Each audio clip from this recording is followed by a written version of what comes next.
Maoist party నాయకుడు బసవరాజుకు సంబంధించిన అంటే బసవరాజు స్మారకంగా బెర్లిన్‌లో ర్యాలీలు జరిగాయి.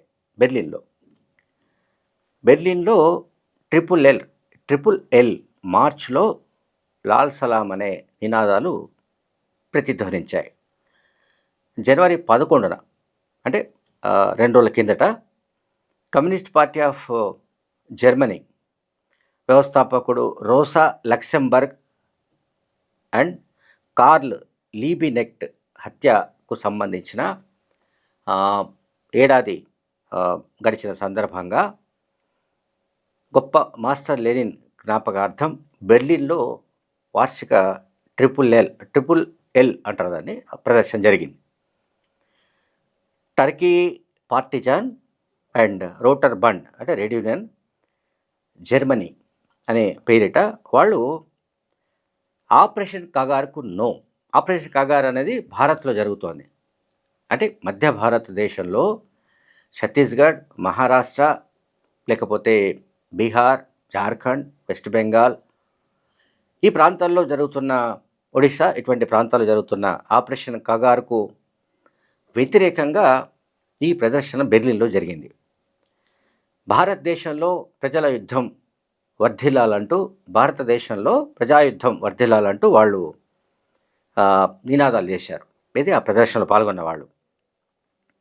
అట్లాగే వెనిజులాపై అమెరికా సామ్రాజ్యవాదానికి సంబంధించిన దురాక్రమణను ఈ ప్రదర్శనకారులు ఖండించారు. అలాగే లాటిన్ అమెరికా ప్రజల్ని బెదిరిస్తున్న అమెరికా బెదిరింపు ధోరణిని కూడా ఈ ప్రదర్శనకారులు ఖండించారు. అలాగే ఇక్కడ అంటే ఈ ప్రదర్శనకారులు నిర్వహించిన కార్యక్రమంలో స్పానిష్ భాషలో ప్రసంగాలు చేశారు.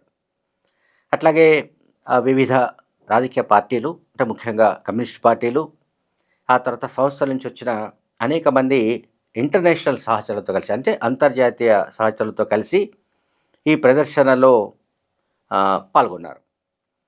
అండ్ భారతదేశంలో ప్రజాయుద్ధానికి మద్దతుగా అట్లాగే లాటిన్ అమెరికాలో జరుగుతున్న అమెరికా అణిచివేతకు వ్యతిరేకంగా ఈ ప్రోగ్రాం జరిగినట్లుగా నిర్వాహకులు వెల్లడించారు.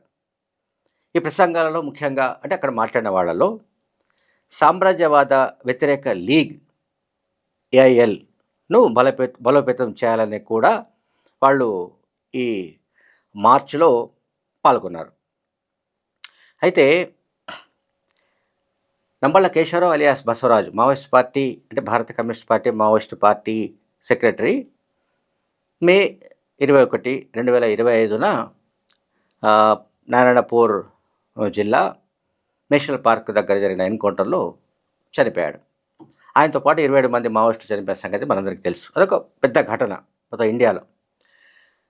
సో ఈ కాంటెక్స్ట్లో ఇటువంటి అంటే బసవరాజు మృతికి ఇతర దేశాల్లో కూడా ఇప్పుడు మన దేశంలో కేరళ, వెస్ట్ బెంగాల్ లేకపోతే మరికొన్ని చోట్ల నిరసన ప్రదర్శనలు జరిగాయి ఆపరేషన్ కగార్కు వ్యతిరేకంగా.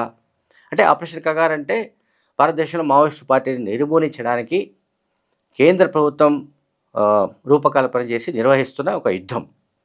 సో ఈ ఆపరేషన్ కగార్కు వ్యతిరేకంగా మన దేశంలో వివిధ ప్రాంతాల్లో నగరాల్లో ఈ నిరసన ర్యాలీలు జరగడం ఒక ఎత్తు, వేరే దేశాల్లో జరగడం ఒక ఎత్తు.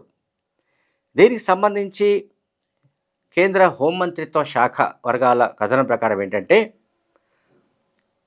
శ్రీకాకుళం జిల్లాకు చెందిన నంబళ్ళ కేశవరావు అలియాస్ బసవరాజు ఆయన వివిధ దేశాలకు సంబంధించిన ఈ మావోయిస్టు పార్టీల నెట్వర్క్తో కూడా సంబంధాలు కలిగి ఉండేవాడు అని వాళ్ళు చెప్తున్నారు. ఎవరు కేంద్ర హోంమంత్రిత్వ శాఖ వర్గాలు. అంటే వేరే దేశాల్లో ఇన్ ద సెన్స్ ఎక్కడెక్కడైతే ఈ మావోయిస్ట్ పార్టీ అనుకూలమైన అంటే మద్దతు తెలిపే పార్టీలు ఉన్నాయో అటువంటి పార్టీలకు సంబంధించిన వాళ్లతో సంబంధాలు నెరపడంలో కూడా ఆయన అంటే బసవరాజు ఎక్కువగా పనిచేసినట్లుగా కేంద్ర హోంమంత్రిత్వ శాఖ వర్గాలు తెలియజేశాయి.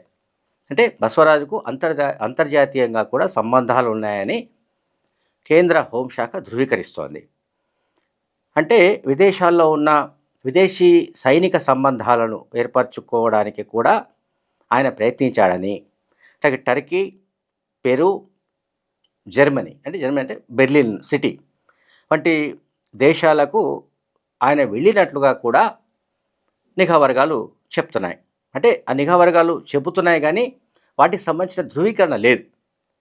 అంటే వాళ్ళకున్న డౌట్ ఏంటంటే ఇతనికి అంటే బసవరాజుకు అంతర్జాతీయ నెట్వర్క్తో సంబంధాలు ఉన్నాయి.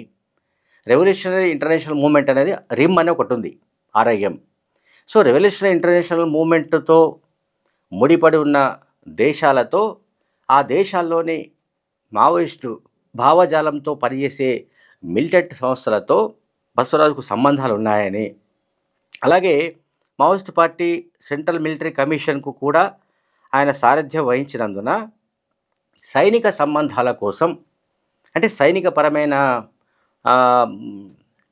ఆయుధాలను సమకూర్చడం కానీ ఇతరత్ర అవగాహన కానీ అధ్యయనం కోసం కానీ ఆయన ఆయా దేశాలకు వెళ్ళి వచ్చినట్లుగా నిఘా వర్గాలకు ఒక ఇన్ఫర్మేషన్ ఉంది.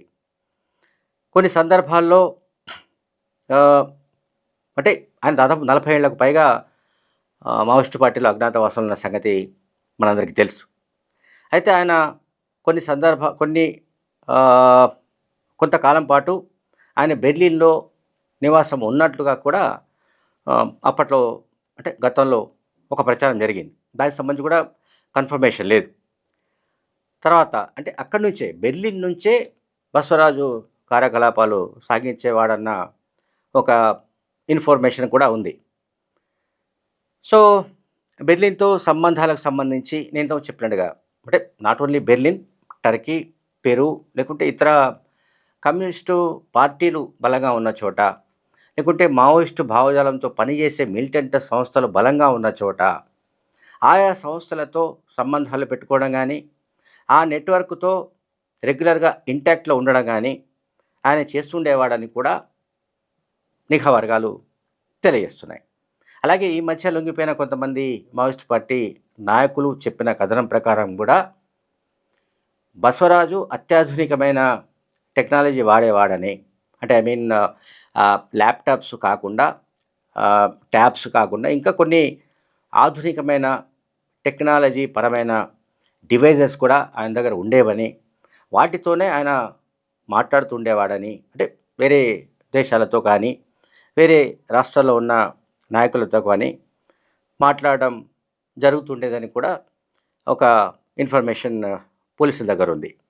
అందువల్ల ఏంటంటే మావోయిస్ట్ పార్టీ అంటే ఇండియాలో మావోయిస్ట్ పార్టీ సెక్రటరీగా బసవరాజు ఎన్కౌంటర్లో చనిపోయిన తర్వాత ఇప్పుడు బెర్లిన్ లాంటి చోట కూడా ఆయన ఎన్కౌంటర్కు వ్యతిరేకంగా నిరసనగా ఇటువంటి ర్యాలీలు వివిధ దేశాల్లో లైక్ బెర్లిన్ ఇటువంటి చోట జరగడం కూడా మన దేశ హోంశాఖలో చర్చకు దారితీస్తోంది.